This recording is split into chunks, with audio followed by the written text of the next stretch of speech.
294, Kamaru Usman, the newest addition to the 185-pound weight class, and Khamzat Chimaev. Kamaru, let me start with you.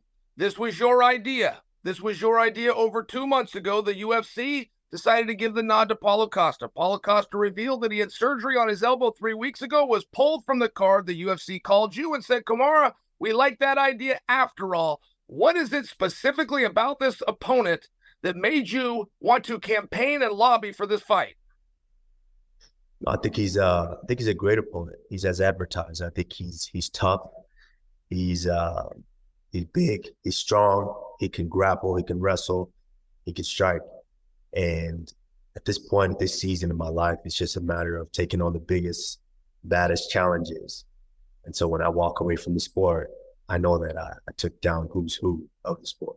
And Khamzat, to go over to you, you're taking the same risk on short notice. This is not the opponent that you planned for. As soon as this fight was announced, Dana White announced that this would be a #1 contenders match.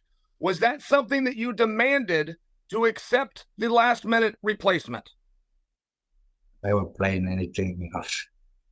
Life is never let me play anything.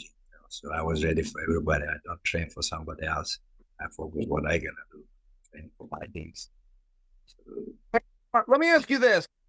If you become the #1 contender, if you get a win over Kamaru Usman, that will draw you into Sean Strickland, who's a former training partner of yours, and as I understand, a current friend.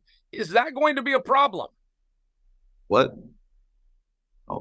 No problem. Somebody wants to make money. No problems there, man. So, I mean, and Kamaru, I'd like to ask you the same question. Many people may not know, but you and Sean Strickland have competed before. It will actually be a rematch. You defeated him the first time. He was younger in his career, and it was at 170 pounds. Do you also look forward to rematching the current champion, Sean Strickland? Absolutely. I think since that fight, he's grown a lot. He's gotten a lot better. And I think he's just settled into who he is as a fighter. And I look forward to that matchup because as he's grown, as have I, I've grown a lot as well. So I think that's going to be a highly anticipated matchup for everyone to see. And I can't wait. Kamaru, when you were the champion at 170 pounds, there was a lot of talk. There was talk coming out of Sweden. There was talk by people we respect like Brian Stan telling us about this young man in the training room named Khamzat Chimaev.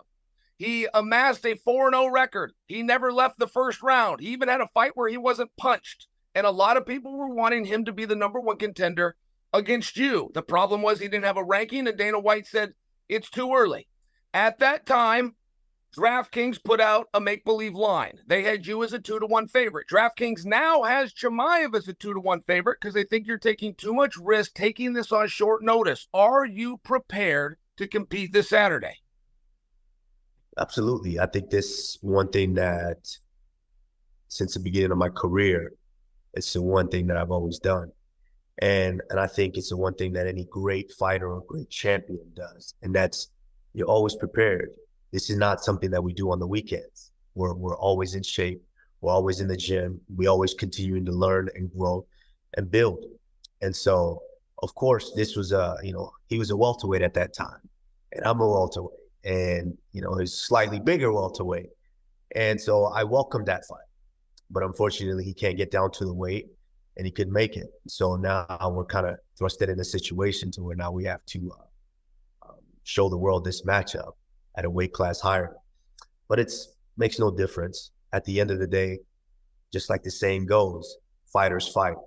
As I'm sure he's excited for the matchup, so am I.